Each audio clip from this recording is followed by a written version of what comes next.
Thanks.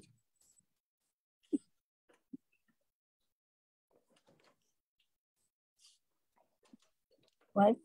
Ew.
Shalom. Hey, Shalom. How are you? Just fine, sir. How are you? Good. Good. Can't complain. Good. I didn't know, because I asked you about for next week. You didn't make any announcements in regards for next week. Yeah, because I forgot. I was so busy doing other stuff. Okay. I was hoping I didn't misunderstand you. No, it's we're gonna do we'll celebrate the Purim 3 days late, and then we'll have an oneg. So it's always good if if you screw something up, then have an oneg, and that helps make it better. And what exactly, if you don't mind, what do you do for that exactly? The oneg? Yeah. Okay, all that is just a potluck dinner. Oh, okay. Just bring whatever. No pork chops or shrimp. Of course. You laugh. I did a years and years ago. I did a Passover Seder for a local pastor that asked me if I would come and do that, and somebody brought a great big old platter of pork chops. Oh no! For it was a potluck dinner, and so they did that. But I think knowing who it was, I think they probably did that on purpose. So yeah, okay. just to get at me. So, but it didn't. wasn't my bad. So, all right. Well, I'm going to go ahead and mute everybody, and yes, then that way, if you have something that you need to say, then just jump right in there. It's 7 o'clock. So let's go ahead and get started. Other people will be coming in, I suppose. So we'll begin with the blessing. Baruch atah Adonai Eloheinu melech haolam asher kidshanu b'mitzvotav v'tzivanu la'asot b'divrei Torah. Blessed are you, Lord our God, King of the universe, sanctifies us with his commandments and commands us to engross ourselves in the words of Torah. All right. So want to welcome everyone here tonight. Again, we're going to be doing chapter 14, and For any new folks that happen to be on here tonight, my name is Steve Sheik. I'm the congregation leader, rabbi, whatever, at Tree of Life Messianic Congregation in Katy. We meet in Katy, Texas. And so let's go ahead and get started. And of course, we're going to go cycle through these things here. We're the dates where we're down here now at 715 BCE, and I've moved the stick over here, the line marker, and so we're getting closer to the goalpost now. And we moved over, few years, because now Ahaz, or Ahaz, if you're from Texas, will have died, and so that coincides actually with some other guys that died at the same time. So it's that's where we're at. Okay, now I left this slide up here because that does show us how the rest of the first half of Isaiah is constructed in the various. So we're still then right up here with the in chapter 14, and then we'll drop down here into the latter part of chapter 14 also. Okay, so anyway, that's where we're at. Let's go ahead and I'll get started here in just a second. I see my classmate Rich Withers is trying to sign in, and sometimes he has a hard time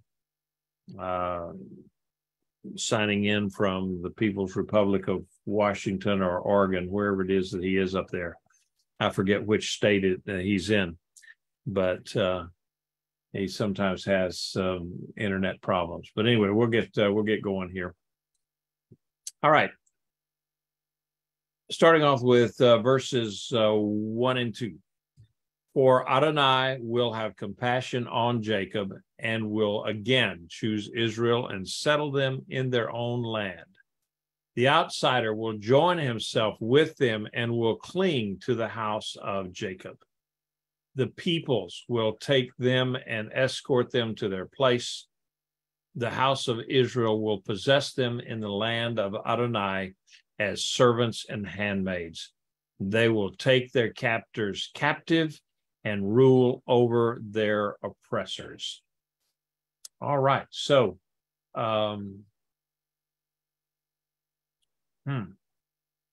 Rich wasn't able to jump in there. All right, so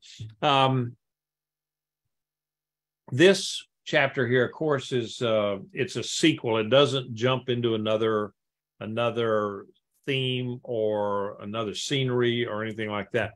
It is definitely a sequel to what we did last week, chapter 13, which was an oracle or a judgment against Babylon. Okay, so and what we'll see here is that Babylon will win for a little while, or Babylon meaning Assyria, Babylon, the greater Mesopotamia power structure that is coming against Israel, and so it shifts actors and players there a little bit.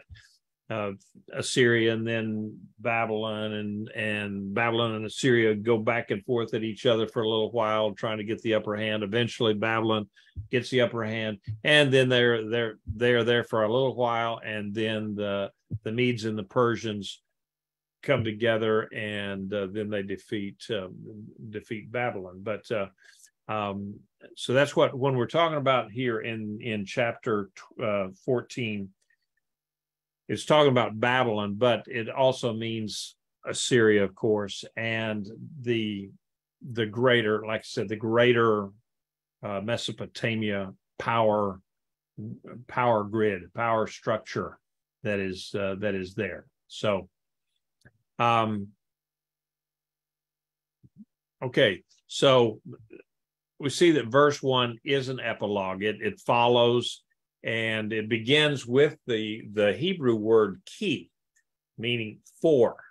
Okay, and Babylon, the oppressor, will be destroyed because the Lord's compassion for his people. Okay, they're oppressing the children of Israel right now, and that's part of God's purpose, part of his plan, but they will eventually be defeated and God will rescue them.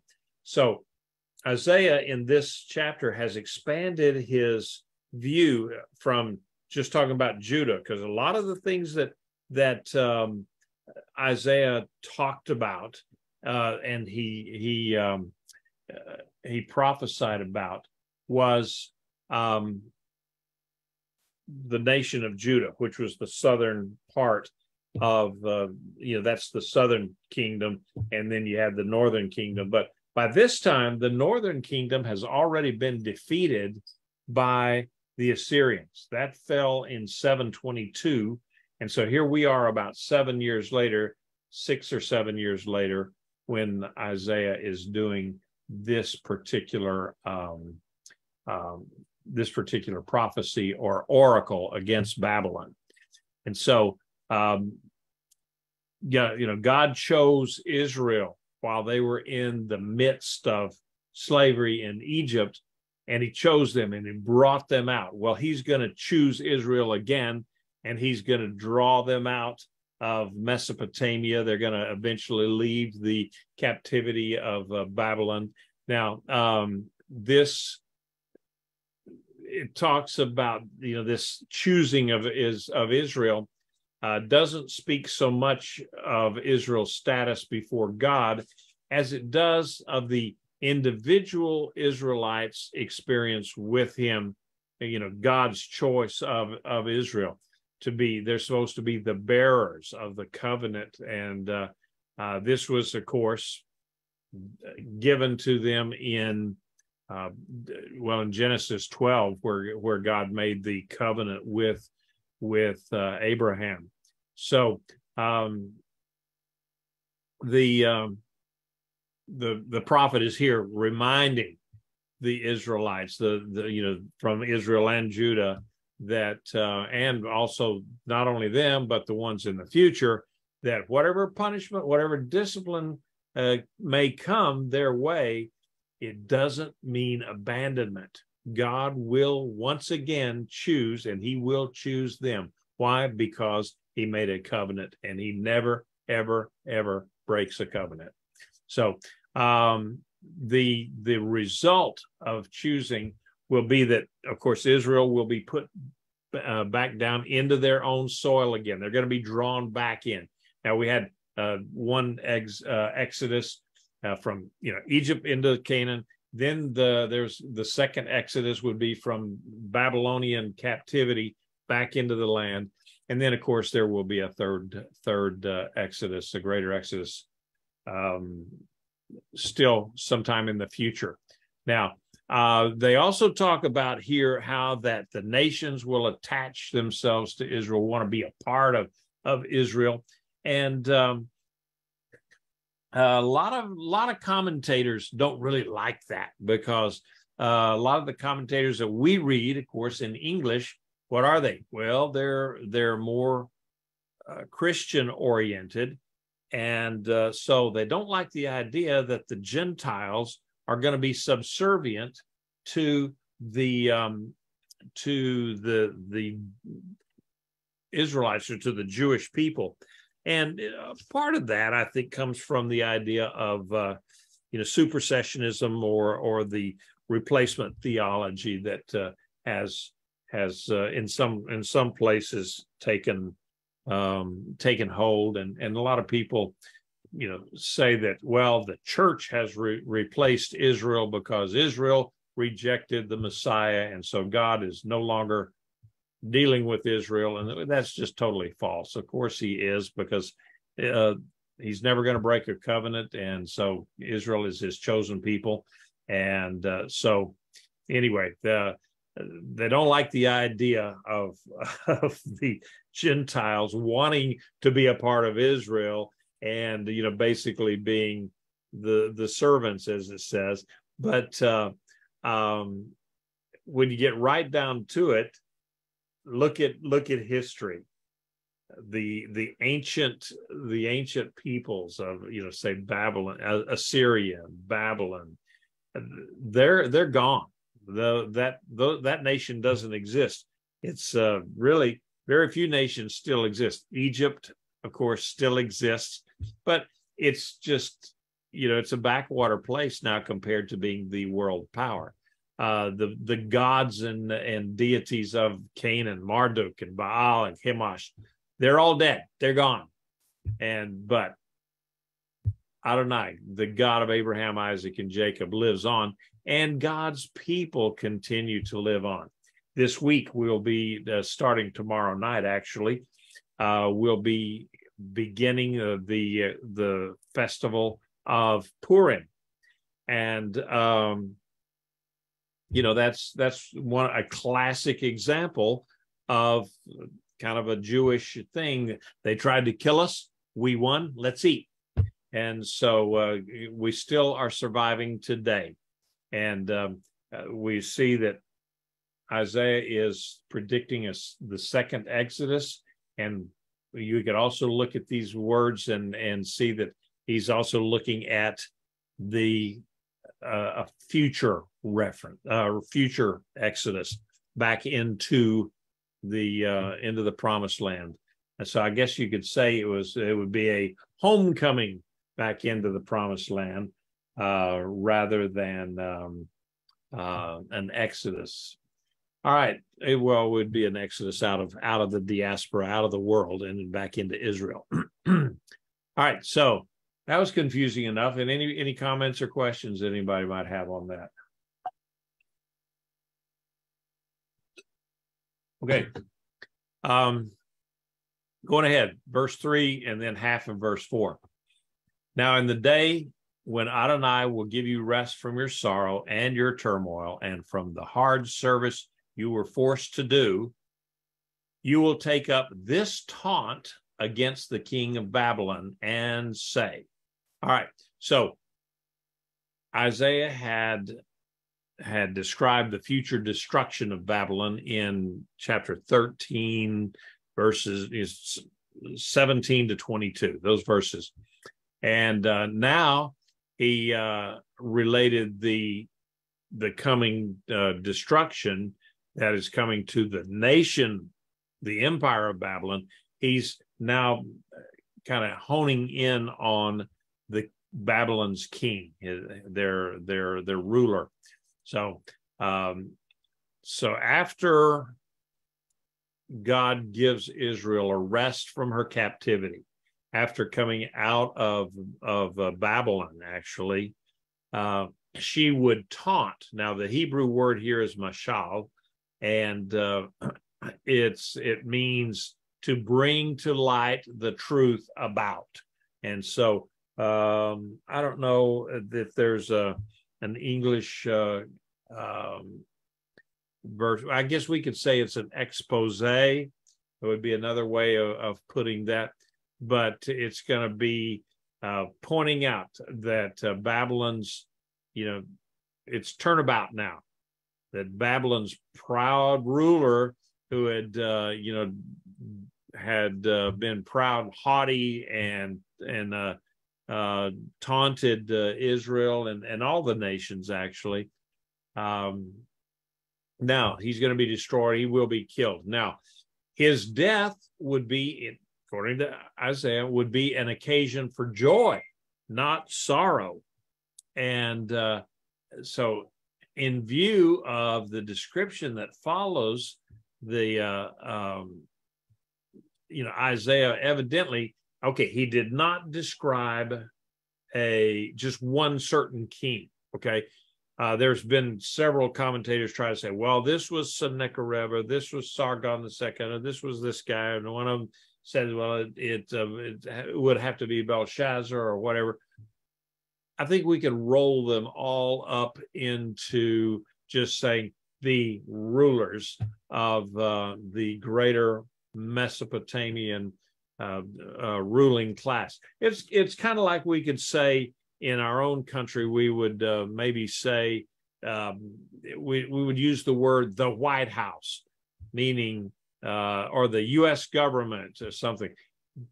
Really doesn't it could apply to several presidents. You know, the U.S. government has always been a staunch defender of freedom. Okay, which president did that? Well, all did that. Or the U.S. government was a defender of Israel. Well, which presidents did that? Actually, none of them, except for Trump. All the other ones just kind of washed their hands of it. But Trump stepped up and moved the embassy into Jerusalem, where it should have been all along. But anyway, we use that terminology, that general term of Washington or the White House or whatever, or sometimes we'll say Congress did this. Well, which one of the Congress critters are you talking about? Well, you're talking about the whole body of them. All right, and so I think that's what Isaiah here is talking about. So this, to me, looking at this, this is the reference to the king of Babylon is really an amalgamation of all of the oppressors of Israel that were in that time frame, you know, the several hundred years there, and in Mesopotamia, up there in the Euphrates and the Tigris and that area. Okay, so comments or questions? All right, picking up verse 4 then. How the taskmaster has ceased, the raging oppressor, exactor of gold has ceased. Adonai has broken the rod of the wicked, the scepter of the rulers, which struck the people in wrath with continual strokes, which ruled the nations in fury with reckless persecution. The whole earth is at rest and quiet. They break forth with a ringing cry. Even the cypress trees rejoice over you, along with the cedars of Lebanon. Since you were laid low, no woodcutter comes up against us. The imagery of these verses here, even though it's translated from Hebrew into English, just the English version of it, to me, is really picturesque. It's great. I mean, the raging oppressor, exactor of gold, and God has broken the rod of the wicked and the scepter of rulers. You get the idea there. And he says, now the whole earth is at rest and quiet, and they break forth in a ringing cry, or a joyous song. And then at the end of it there, it talks about even the trees, the cedars of Lebanon are happy now because this conqueror is gone, and he's not going to come into Lebanon and chop down the trees. In fact, Lebanon has never recovered from those ancient conquests where these guys would go through there and chop out the trees and build castles for them, or mansions, castles, whatever they called them back in those days, fortresses out of the cedars and out of the other trees that they had, cypress trees, things that last an awful long time. So this is really, I can't speak Hebrew well enough to appreciate the poetry here, but I think the guys who are really the Hebrew scholars, they tell us that this is one of the finest of all of the finest of Hebrew poems. And so, I think Isaiah was a gifted writer, gifted orator, possibly, but he had a good turn of phrase. And so this part here. Okay, and here's a word for you. You know, like a couple of weeks, 2 or 3 weeks ago, I said something about that you could use a word like pericope, which meant this portion of Scripture. Well, and now I'll give you another word. It goes along with what we're looking at tonight. It's called a strophe. Okay, S-T-R-O-P-H-E. I think that's the way you pronounce it. But what that means is a section or of a poem or a stanza of a poem. So now you can use that word sometime, and if you're playing Scrabble or something like that, or if you just want to impress anybody, talk about, well, in the first strophe of this particular poem, you know, they'll look at you like, what's he talking about? Anyway, there's a good word for you. All right, the terms, the forcefulness, the imagery of all of this is one of the best in Hebrew poetry, and so the total impact of it is unforgettable. It's divided into 4 stanzas of almost equal length, each one describing a different scene. The first strophe is from 4b to verse 8, and that depicts the relief which is going to pervade the earth once the tyrant is gone. Now, the second section of the second strophe is 9 to 11, and it tells the astonishment in, of all places, Sheol, hell, Hades, wherever, the underworld, when the dead discovered that even this man, the high and mighty ruler of Babylon, is now what? He's here in hell. He died. What do you mean? This guy is actually mortal. And then the third stanza is 12 to 15, and it moves from Sheol up to heaven, and it shows that the tyrant's downfall is even more devastating because he pretended to be so much. He was a god. And so something just snapped. Okay, and so finally then from 16 to 21, the scene returns back to earth, and it tells of the final disgrace to this overbearing pride, the denial of a decent burial, and the destruction of his descendants. That is the ultimate punishment for one of these guys, is that they would not be buried in some massive tomb or mausoleum where people can go by there and say, oh, what a great man he was. Or even that his legacy lives on with another, another son or grandson in the that would follow in his footsteps. So, all right. So let's look at this first strophe. Rejoices in the peace on earth that results from this king's death. Okay. It says both animate objects, people, and inanimate objects, trees, could rest and be quiet after this reign of terror was destroyed, and it ended. And so the measure, in many cases, the measure of an ancient Near Eastern king, and the measure of his power was how much stuff he could destroy. I mean, when he could go in there and just completely destroy a country and all of their infrastructure and all of that kind of stuff, well, then he must have been a real powerful guy. And so then the idea of singing in view of deliverance, it's actually a special feature in the book of Isaiah. He said that, I mean, he references singing quite a bit. And it's like, well, mostly in the second part of Isaiah, later on in chapters 44 and 49, 54 and 55, he talks about singing.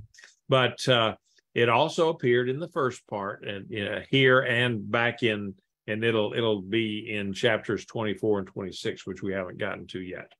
So, whereas before they had the fierce song of the drunken conquerors, now it's replaced by a happy, jubilant song of the redeemed.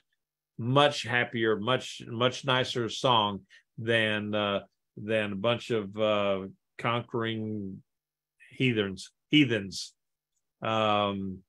and pagans.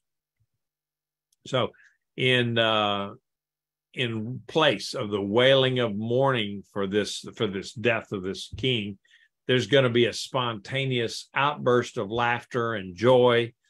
You may remember, I don't know if you know this story or not, King Herod, who was a brilliant builder, engineer, but he was also a sociopath. He was a murderer. I mean, he killed his whole family because he was afraid that one of them might someday want to take his place. And so what he did, he knew that the people hated him. And so what he did was he got his sister to agree, and they imprisoned all of the high priests and all of the Kohanim, the priests and the elders, and a lot of the high socialites of Israel, of Judah, and they imprisoned them. And so that at the moment that he died, they were to be run through with swords. They were to be killed. All of these guys would be killed, so that he knew that then the day of his death would become a day of mourning all throughout Israel, and that would be carried on every year, that the day of his death would be remembered, because, not because he died, but because all these priests and dignitaries died. Well, one thing he didn't really count on was his sister, that even though she promised him that she would do that, once he died, she said, "He's got no power over me now anymore. Let him go." And so people let it go, and there was a tremendous outpouring and swelling of singing and relief in Israel. So, I don't know if you'd ever heard that story or not, but what appears now to be a typically Isaiah way of doing things, he reinforces the point of the previous verse with imagery, and as is often in the case of Isaiah, he uses trees. The guy was a tree hugger, I'm sure. He loved trees, and it's kind of maybe he's just a guy like me that from West Texas. I never want to go back and live in West Texas, because I think both trees that were out there died. And so I like trees. I live in a forest right here in my home. It's trees all around us. And I had to cut down a little notch in the forest just so I could grow my garden. But I like trees. Isaiah liked trees. And so these Eastern tyrants who boasted so much of their dominance over humanity and nature too, because they could go in and cut the trees down. Well, guess what? I mean, some of these kings even boasted about how many lions they had killed, but now they're not. Nature won out, God won out, the bad guys lost. Okay, so going ahead, comments, questions, just jump in there if you want to. All right. I had heard that story. I don't know where, but I had heard that story. Yep. I didn't make it up. It's a true story. So Steve, this is your old friend Jerry Hale from back in the day. Oh, back in the day. Yes, sir, Jerry. I can still see you running around Chase Hall as a young man. So good to see you with a rabbi hat on. Oh, well, it's a long story, Jerry. So what can I do for you? Just that this whole year I've been in a Sunday school class where we're doing the book of Isaiah, and we were in chapter 61 today, so it's been a long year. But the things that you talked about in chapter 14 were exactly some of the things we talked about today, as far as the history and the Israelites, the Jewish nation is still there. The others have gone away, and that God still promises that there's going to be redemption for us all. Absolutely. Yeah. And I think that's one of the things about Isaiah. Bad as everything is, guess what? The good guys win. They tried to kill us, we won, let's eat. The Jewish meme there. So it's good to have you with us, Jerry. Of course, I haven't seen you in 50 years, but Joe told me about it last week, and I wrote back. I said, "Our Steve Sheik from Coast Guard," and he didn't answer me until like Friday. So here I am. Okay, good to have you with us. You're welcome anytime.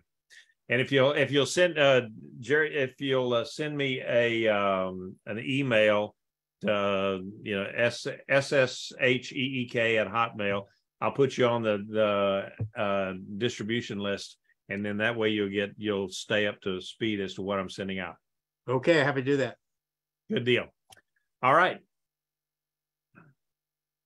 So anyway, let's go ahead with verse 9. It says, Sheol from below is excited about you to meet you at your coming.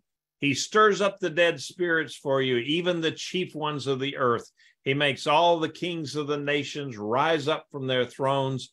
They will answer and say to you, even you have become as weak as us? Have you become like us? Your pomp is brought down to Sheol with the music of your harps. Maggots are spread out under you, and the worms cover you. Okay, again, just vivid imagery, and which Isaiah does. And so it's a big contrast. Okay, he moves from earth, the scenery moves from earth down to the underworld. And so the same peace that brought, or the same event actually that brought peace on earth, which was the death of the tyrant, it brought agitation down to the realm of the dead and just caused quite a stir. And so the source of this agitation, of course, is the discovery on the part of the dead ones down there that this terrible king who had, he'd killed so many of them in death. I mean, some of these guys, this king had already, he had killed them. So that's why they were there. Well, now guess what? He had to bow to corruption and decay.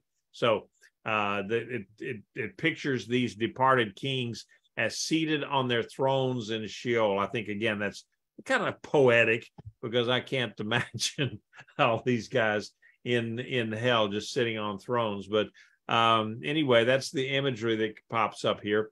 And so when this mighty king appears, they rise like they were going to do homage to him. And if this was a normal Middle Eastern lament, yeah, you might see that. But instead, they mock him by reminding him that in the sight of death, all human distinctions are meaningless. Once you die, it doesn't matter whether you were the most powerful man on earth or the weakest man on earth. You're nothing but a corpse, and you're dead. You're just as dead. And so this verse kind of continues the mockery by contrasting two different pictures of a funeral. We see the royal corpse being carried on its final journey on the river Styx, and all the pomp and circumstance that goes along with a great ruler who dies. And the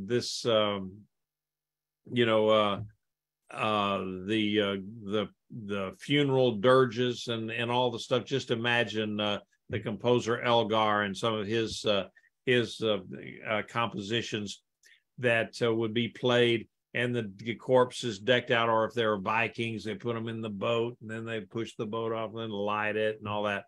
But then the scene shifts really quickly to one that what death really is for these guys, and it's nothing more but there's silence and a rotting corpse covered with worms. Yuck. Okay, so I pulled up a couple of pictures by somebody you probably never heard of, Hieronymus Bosch. Okay, and he could have. I'll just look at them. I'll bring them up, and you can look at them. And he had a couple of paintings that he did. He was a surrealist painter from the Netherlands, and so let's look at those things that he had. Okay, really weird stuff.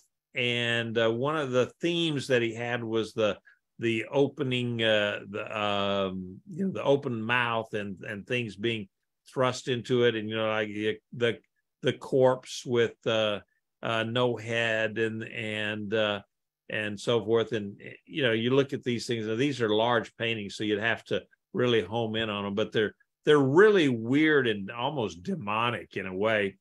And so it just looking up Hieronymus Bosch it's an adventure looking at some of his stuff. So all right. So anyway, comments or questions on that?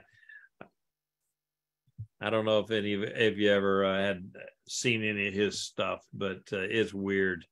All right, verse 12. Well, excuse me, but that should scare the hell out of you.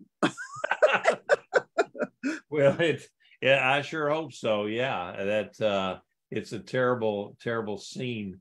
And there are some of the Renaissance painters had quite the imagination, and if people really looked at it, maybe they could take it to heart and understand that, okay, yeah, there is a hell that you want to shun. That's for sure. All right. Verse 12, how you have fallen from heaven, O day star, son of the dawn, how you are cut down to the earth, you who made the nations prostrate. You said in your heart, I will ascend to heaven, and I will exalt my throne above the stars of God. I will sit upon the mount of meeting, and in the uttermost parts of the north. I will ascend above the high places of the clouds. I will make myself like Elyon, yet you will be brought down to Sheol, to the lowest parts of the pit. All right, now, here we go. The scene has shifted from the underworld now up to heaven, and then it'll go back down to Sheol. So this personification of Babylon's pride led Babylon's king, of course, to exalt himself. He considered himself, like the Roman rulers. They exalted. They considered themselves deities, and so they were like gods themselves. And so there are 5 I wills in verses 13 and 14, and they express the spirit of this Babylonian ruler. And so he never said these actual words. This is just it's poetry again. But he claimed to be as Venus, the morning star, the bright light in the dark sky. Now, I would imagine most of you have looked at this and been told that this is a reference to the fall of Satan from grace in heaven, because he tried to exalt himself over God. And okay, well, that's been taught for generations and generations. But I would kind of bring up another interpretation of this, is that he's not talking about Satan at all. He's still talking about a man who was a leader of the Babylonian power structure, the Middle Eastern, the Mesopotamian war complex, that we're still talking about a man who tried to exalt himself above God himself, and called himself the bright and the morning star, which in Hebrew is I've written it down there for you. It's Hallel ben Sachar, and that actually points to, that is the reference to the planet Venus. But what happens? It's kind of interesting if you look at this stuff. The planet Venus comes up, and it never, before it can reach its zenith, Venus reaching its zenith, the sun comes up and then blots it out. You can't see Venus anymore because still it's on its way up, but you never see where it gets to its highest. And Rich asked if that could be a personification of Satan. I think it possibly is. We could look at it that way, but when you hear the word Lucifer, okay, Lucifer is never written in the Bible. It's a bad translation from the Latin Vulgate, and then it just got carried on, and it's this Hallel is the word, not halal, Hallel, and so the word Lucifer has been somehow brought into this and said, okay, that must be Satan himself. But looking at it in context, maybe in more of a spiritual context, it could be, but looking at it in the context in studying Hebrew, the Hebraic way, look at what is the Peshat, which is the black and white. What does the black and white, what is it doing? It's talking about the king of Babylon. Nowhere in here does it refer to angelic beings. He's still talking about a man. So I would say that, even though this has been talked about for, generations, all my life, and then, hundreds of years before, that this was the picture of Satan falling from heaven. No, this is a guy that got too big for his britches and God cut him down. That's the way I look at it. And you're welcome to dispute that or have your own alternative view of it. But ultimately, what this is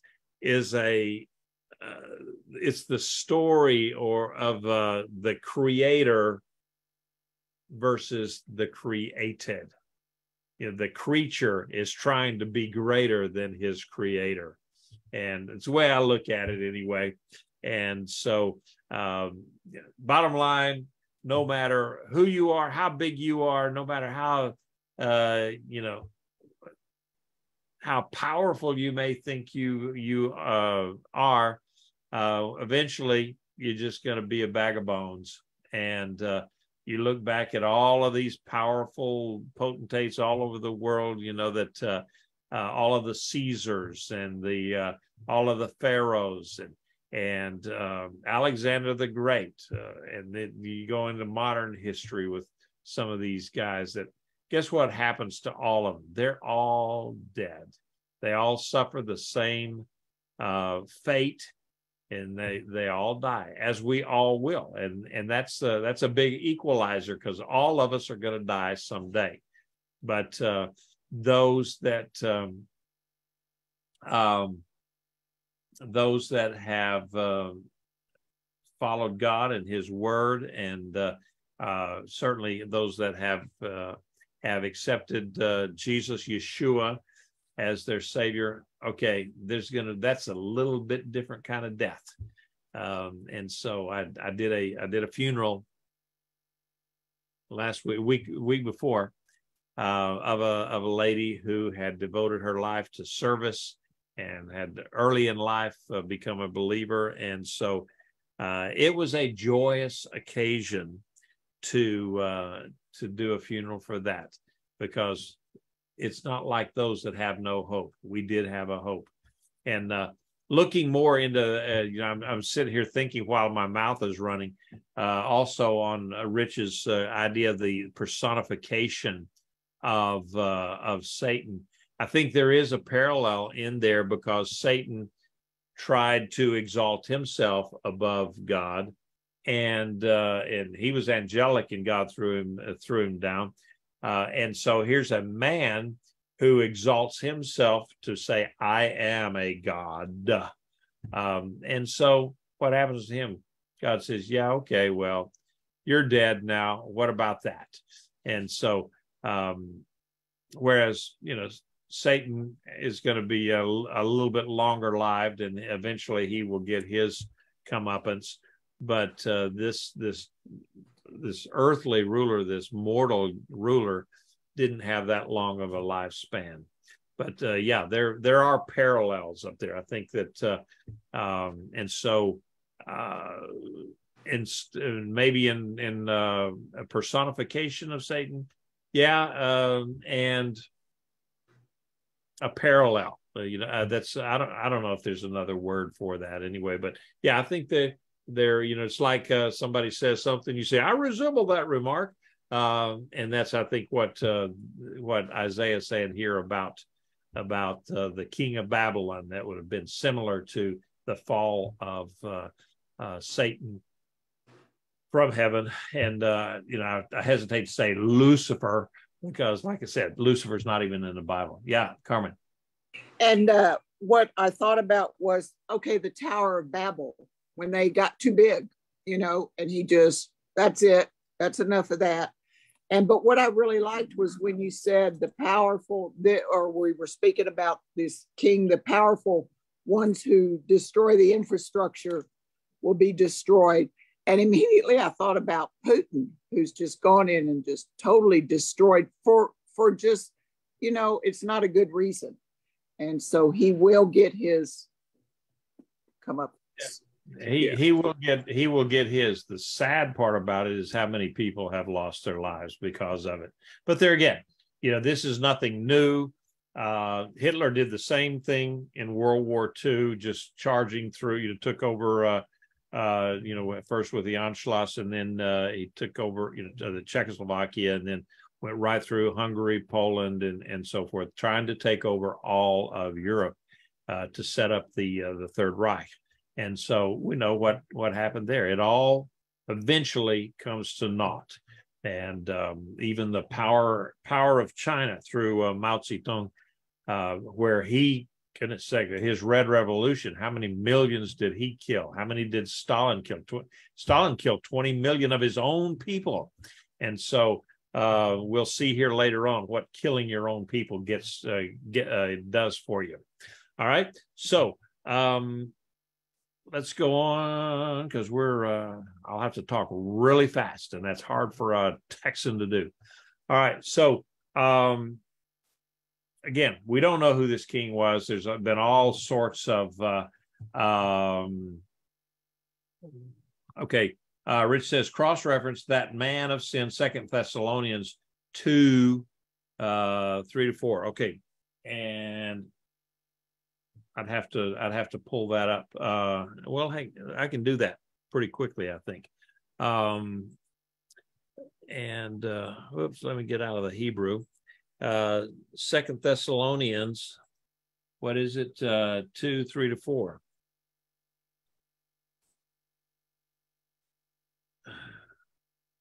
Says, let no one deceive you in any way, for the day will not come unless the rebellion comes first, and the man of lawlessness is revealed, and the one destined to be destroyed. He opposes and exalts himself above every so-called God or object of worship, so that he sits in the temple of God, proclaiming himself that he is God. I think we're talking about here the Antichrist, or at least the spirit of Antichrist in the end times, that he will sit himself up during the abomination of desolation in the temple, halfway through the Great Tribulation. And again, that is one of those pictures, parallels of the evil one, Satan. So there you go. That's a good reference there, Rich. Yeah, those those things, I can't look them up while I'm doing this too. So I appreciate that.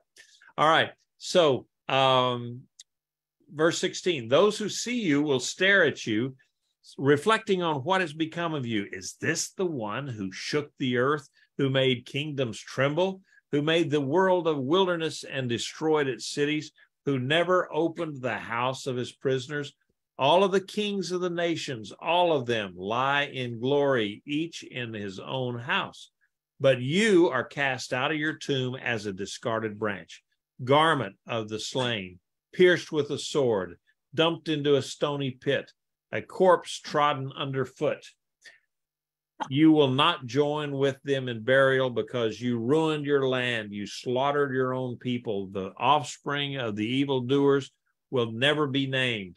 Prepare slaughter for his children for the iniquity of their fathers, so they would not rise up and possess the land or fill the face of the earth with cities. All right, so that's a long little pericope there. All right, let me get rid of Pat's dog here because he's been crazy. All right, go.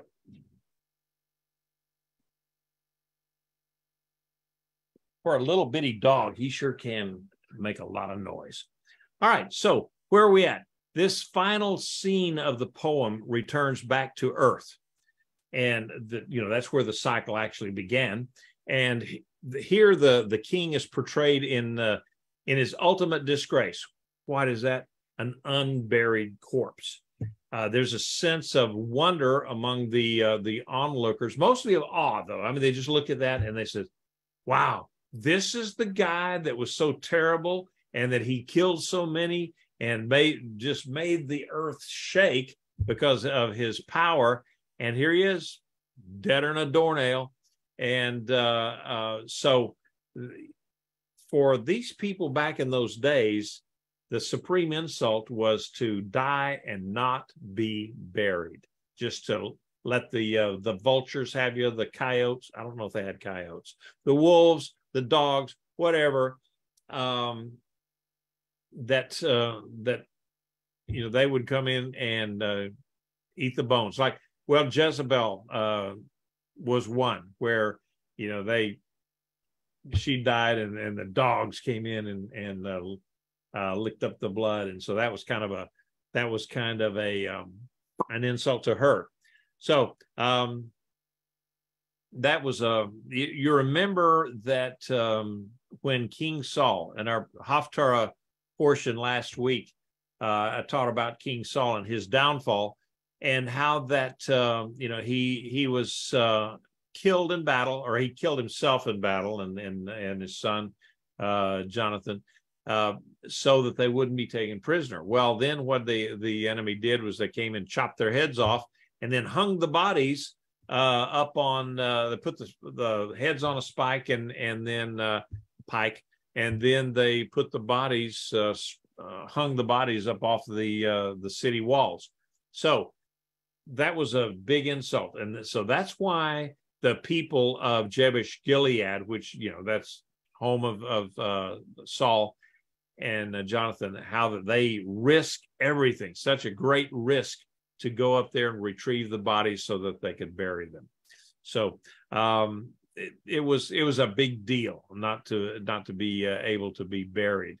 And so these people, they walk by and they're just astounded that this is the guy that how the mighty have fallen, I guess we could say. So he's gone back. The poet has turned the boast back upon the boaster. He'd exiled hundreds of thousands from their home, and he never opened up prisons. Basically he killed the prisoners, and in his own home. Okay, so his judgment actually came from the crimes that the war crimes that he perpetrated against his own people. And that's what God is really judging him for. He's not judging him for his conquest of other peoples. He's judging him for killing his own people, like Stalin did, 20 million, like Pol Pot did, like Mao Zedong did, that he killed his own people to install himself and to retain his power in that country. So that's why they're actually being punished. So and it goes on to say that this king will lie unburied, and not only that, but his progeny, his heirs are going to be killed, and there won't be any inheritance of the empire. It's going to fall to other people, and so there will be no legacy. And so you look at look at Nebuchadnezzar. Okay, he had a grandson, Belshazzar, and that he's the one that lost the Babylonian Empire to Cyrus. And what about Belshazzar's sons? Nothing, crickets. And so God's word prevailed. There was no lineage, there was no everlasting throne or something like that. But we do know that with Israel, there is an everlasting Davidic ruler, that is Yeshua, and he will be an everlasting king from the line of David. All right. So, for I will rise up against them. It is a declaration of Adonai Svaot, and I will cut off from Babylon name and remnant, offshoot and offspring, declares Adonai. I will also make it a possession of the porcupine with marshes of water. I will sweep it with the broom of destruction. It is a declaration of Adonai. You get the idea that God is a little bit miffed here, and he says, I will arise, I will cut them off. It's a declaration of Adonai Svaot. Adonai Svaot is the Lord of hosts, or the God of armies, is what that means. And says, I will make them make it a possession for the porcupine. I really don't know what that reference means, a possession for the porcupine, other than it's not going to be anything other than just wilderness out in the marshes, and that they will be destroyed. And so this is a taunt that is directed toward Babylon as a whole also, and that also Babylon as a whole will be wiped out. And we see that, where is Babylon today? There is no Babylon. There's Iraq, Iran, those countries. But what's Babylon? It's just a ruin. There's nothing there other than a pile of bricks. Regardless of how much Saddam Hussein tried to rebuild it so that he could be the modern day emperor.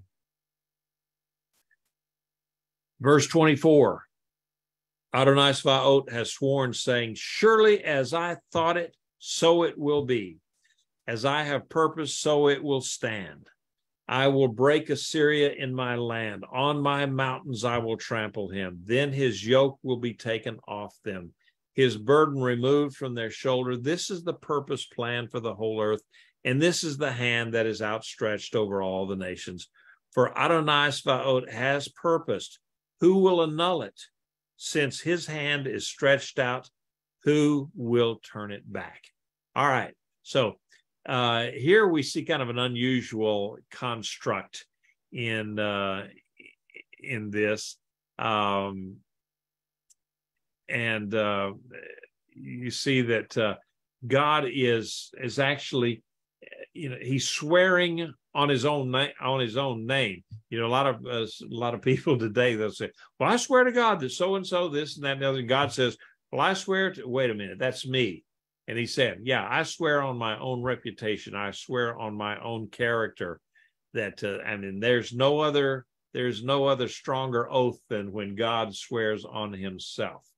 And so Isaiah has shifted here from the focus of the general Babylonian, the Mesopotamian power structure, to then he does mention Assyria again, and that he homes in on Assyria, and that Assyria will be destroyed, and he would defeat the Assyrians in his own land, the Assyrians. And so we know that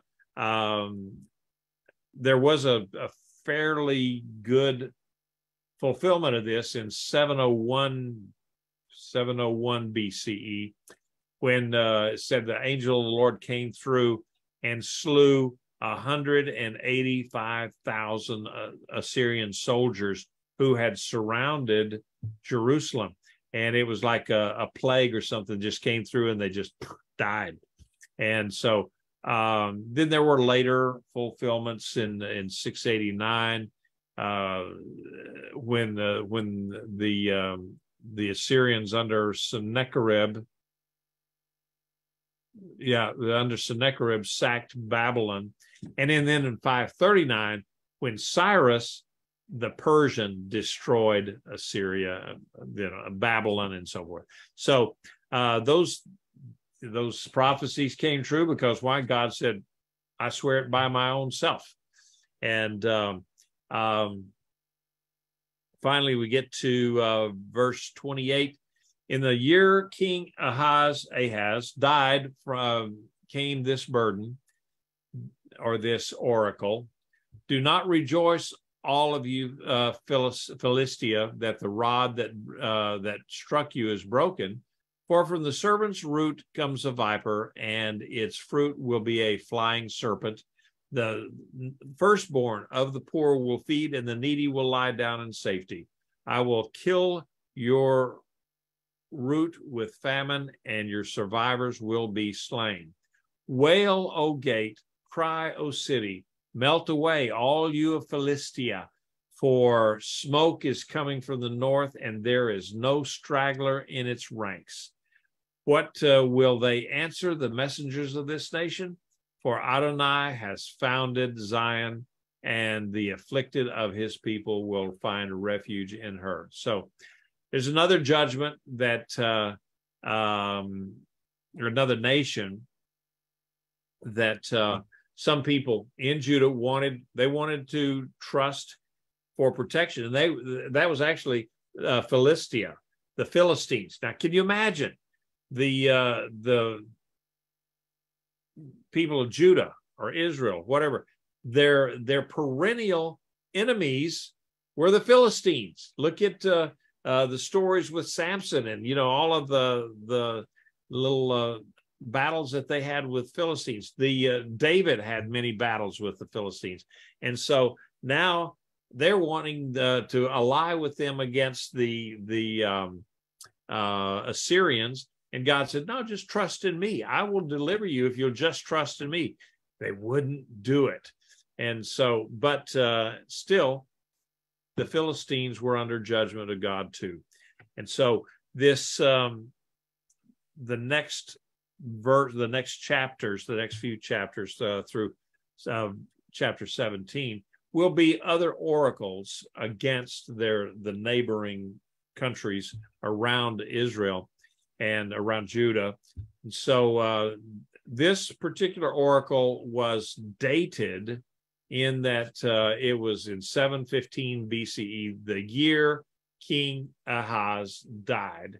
And so that a precise dating of a prophecy or of any of the books is kind of rare. It's very rare in Isaiah. And so this prophecy, probably this date had some bearing on the interpretation of the oracle. So I think it's important that he would put that date, because there's nothing that goes in the Bible that doesn't have some kind of a meaning to it. So to put that date in there for us to know, okay, this is when it's happening. And so now you will see these prophecies start taking place. And talks about that you will not rejoice. The Philistines had rejoiced somewhere when Israel would be defeated with something, they would rejoice because why? They were the perennial enemies of Israel. And so at this point, with the death of Ahaz, the power of the Davidic dynasty was at its very lowest. It had gone way down here the 400 or 500 years from Solomon, and now here they are. well, and especially with Assyria coming, and it's going to be bad news bears, and so that we have Shalmaneser the fifth, and he laid siege to Samaria and dominated Israel so long. So this talking about viper and winged serpent. Well, Shalmaneser had died, so now it could be Sargon the second. Okay, and he had taken power, and then later on it would be that's the one that it could be anyway. But it doesn't really matter. We're talking about more a head of government that represented Assyria and Babylon. So said only the poorest of the people would survive the coming enemy. Most of the Philistines would starve or be slaughtered, and a disciplined enemy is going to come down from the north, and they're going to come against Philistia and totally demoralizing all their inhabitants. And so where are these where did Assyria come from? From the north. They came up over the Euphrates down to the coast and then right straight down. That was the highway of the conquerors back in those days. They didn't cut across the desert because that would have been dumb. And so now that the Lord advised the people through Isaiah to trust in him, as Zion, the promised land, Israel, Jerusalem, is going to be the place of his presence on earth rather than in Philistia, because it was doomed. So Sargon II invaded Philistia in 712 BCE, and in 701 Sennacherib then punished any anti-Assyrian elements that remained in Philistia. So they were pretty much destroyed in that. All right, that is all of it for tonight, and ends chapter 14. Any comments or questions that we might have? Okay, so I'm going to wish all of you Hag Sameach Purim, eat lots of Hamantashen, and have a good time. And if you are around a Jewish synagogue, it's a good time to be Jewish. It's fun. And so anyway, good to see Rich back with us. I know he had internet problems today, but anyway, any other comments or questions before we shut down tonight? And again, Jerry, thank you, Rabbi. Good to have you. Good to have you with us. Thanks, Rabbi. All right. We'll see you guys. Nice to be with you, Rabbi. I work with legislators in Delaware and New Jersey, and there's a lady that's I'm pretty close with, who's a assemblywoman for just over the bridge in Philadelphia into Sweetsboro, it's called. Anyway, her. Okay, I lost it. Not quite there, a little bit further. Yeah, right in that same area, right? So she's Jewish, and her dad was Episcopalian. Mother was Jewish, wouldn't do anything Christmas or anything, but then she became a Messianic Jew. And this lady hasn't converted yet, but she's very open to prayer, and she's a good friend of mine. So. Yeah, it kind of turns your whole world upside down when a Jew becomes a Messianic Jew. Okay. Yeah. So good deal. So all right. Well, you haven't changed a whole lot, Jerry. I mean, you still look like that young man that I knew way back when. Well, it's good genes and God's blessing, right? There you go. That's all we can count on. And you actually recognize your voice, which is interesting since I haven't heard it in a while.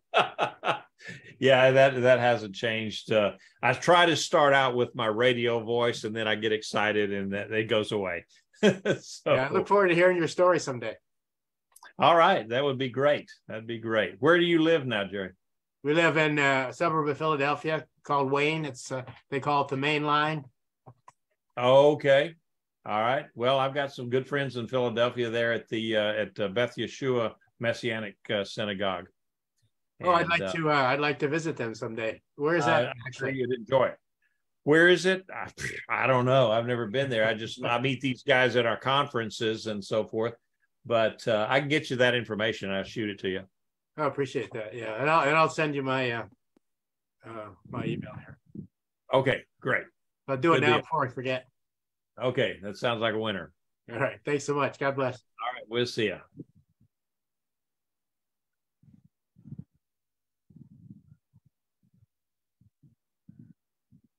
Hey, Rabbi, I think my video may have been going throughout your recording, so I hope it didn't record anything. What's that now? Your video? What do you mean? I said I think my video might have been going. My camera might have been going throughout the thing, so I think I distract someone and didn't mean to. So I'm hoping it didn't get caught on that recording. I didn't hear anything or see anything. So, all right. Well, okay. Lila Tov. All right. Thank you. Lila Tov. Yes, sir. Bye. Okay. Thank you. Good night. Good night.